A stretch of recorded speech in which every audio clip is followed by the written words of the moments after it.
So I was just in Marco Island on vacation. I live here in Florida, so we went over to Marco Island. We got this big house. We rented a big house by the water, and family and friends. It was great. We played a lot of games, a lot of board games. We played some dominoes. We played a cock and bull. I've talked about cock and bull on the channel. You can go back and check that out. We played Shut the Box, a whole bunch of different board games. We brought a whole bunch of them. And we played this game that I'm about to show you. We played it a lot, and I hadn't talked about this particular game on the channel before, so I figured I would talk about it now. I'm going to give you a brief overview of the game, basically introduce you to the game in case you've never seen this game before, and that game is called Machi Koro. Have you heard of Machi Koro? Well, if you haven't, then hang in there. I'm going to introduce it to you. This is the 5th anniversary edition. I'm not sure you can get this edition anymore. I think one of the differences is that it has an expansion that comes with it, and also plastic coins, right? Because the normal edition will have cardboard coins. But, you know, it doesn't really matter because you can go out and buy metal coins. You can do whatever you want with your set. But the Machi Koro game, the regular version, is readily available. You can get it pretty much anywhere. And it's a pretty cool game. And I wanted to introduce it to you. We played this a lot. We must have played it 10, 15 times while I was on vacation. So here's the manual, right? It's not that hard to learn to play the game, and once you learn to play it, you're gonna play very quickly. It's about a 30-minute game, right? 2 to 4 players. But let me read you some flavor text, right? Welcome to the city of Machi Koro. Congratulations, you've been elected mayor. But don't get too comfortable. The citizens have some pretty big demands: jobs, a new stadium, a couple of cheese factories, maybe even an amusement park. It's going to be a tough proposition since the city currently consists of a wheat field, a bakery, and blueprints for a few landmarks and a single die. That's what you start with, right? With a wheat field, a bakery, and 4 landmarks and 1 die. Armed only with your trusty die and a dream, you must grow Machi Koro into the largest city in the region. You will need to earn income from establishments, build landmarks, and take your neighbor's business. They say Rome wasn't built in a day, but Machi Koro will rise in less than 30 minutes. Yeah, the first time you play Machi Koro, especially with 4 players, it'll take you a little longer than 30 minutes, but usually 30 minutes or less. Because you know, everybody starts rolling dice. You know what you're going to do, and the turns go fairly quickly until somebody, boom, wins the game. So, gee, Alex, how do you play Machi Koro? Well, I'm going to give you just a brief overview here, right? I'm not going to go through every detail of this game, but basically, this is going to be the setup on the table there. You will begin with this. You'll begin with 3 coins. You'll begin with a wheat field and a bakery, and you'll begin with 4 landmarks, okay? So that's it. You got a wheat field, bakery, and the 4 landmarks that are going to be face down because you haven't built these yet, right?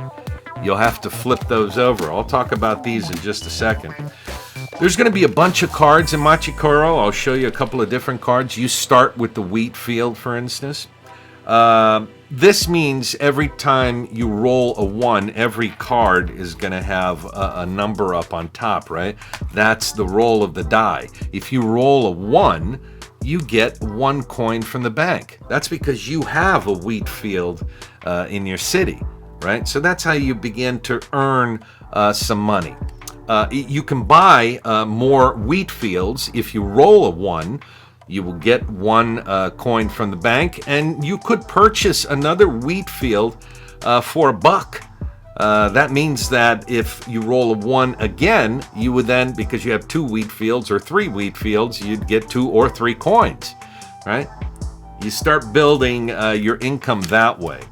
And the bakery, you roll either a 2 or a 3, you activate the bakery card, And that also allows you, rolling a 2 or a 3, it allows you to buy another bakery card.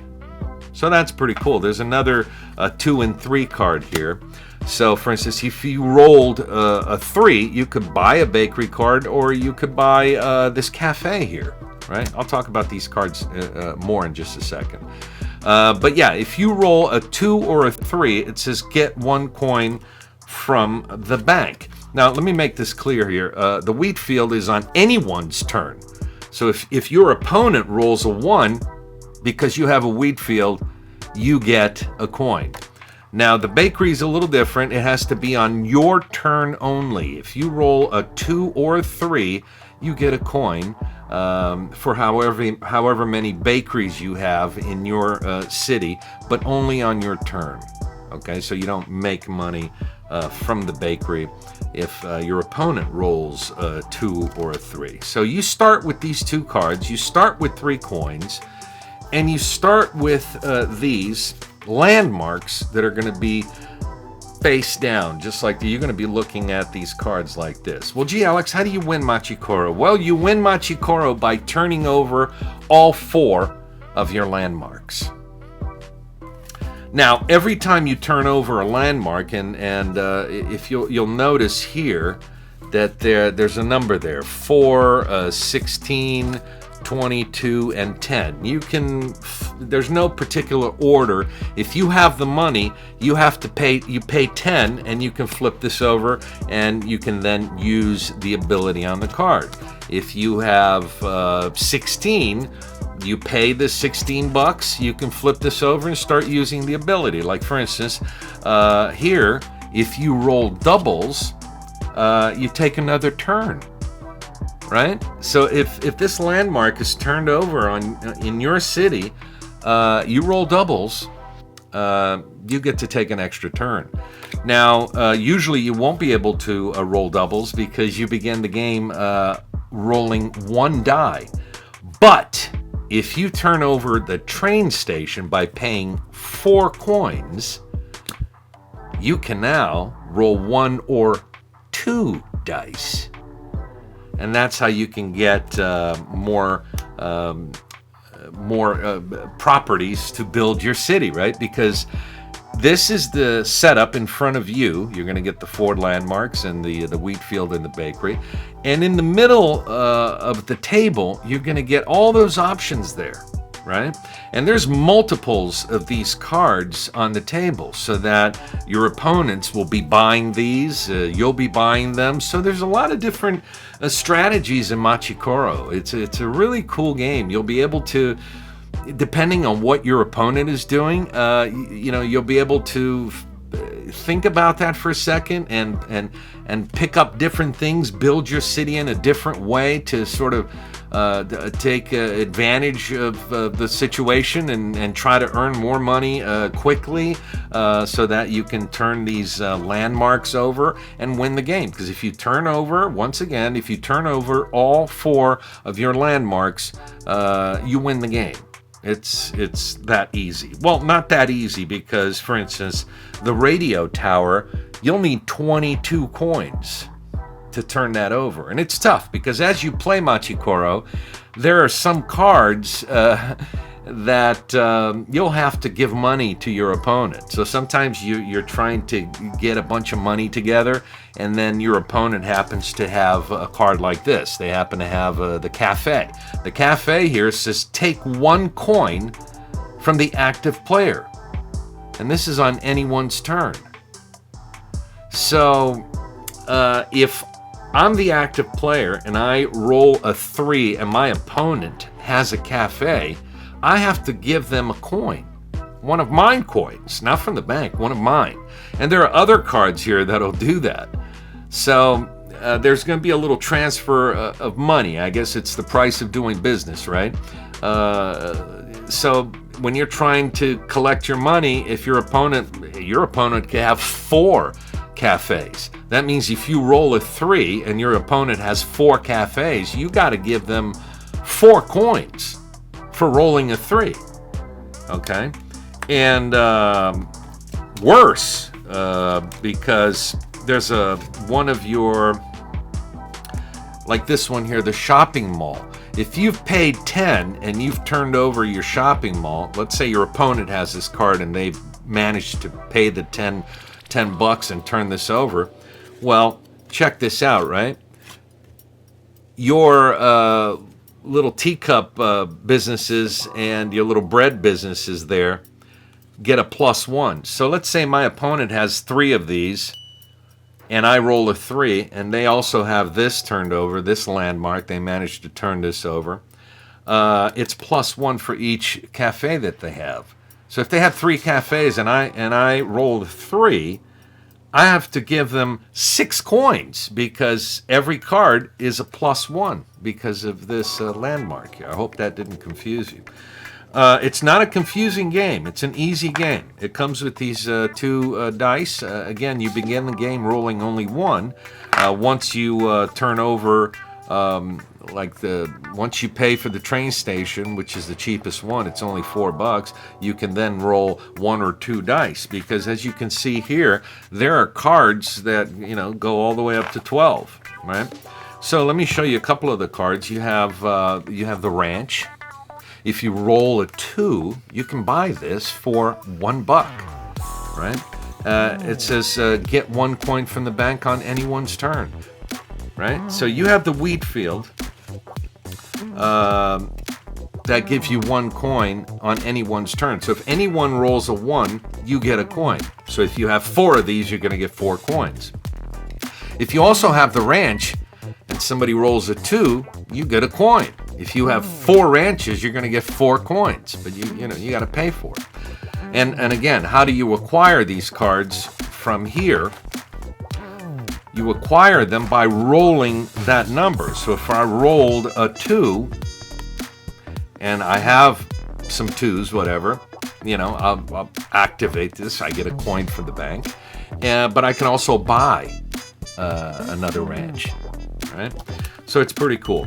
You have cards like this, like the stadium. This is the stadium. If this one costs $6. Some of them get pretty expensive. Some of these buildings for your city. This one costs $6. If I roll a 6, I can buy this.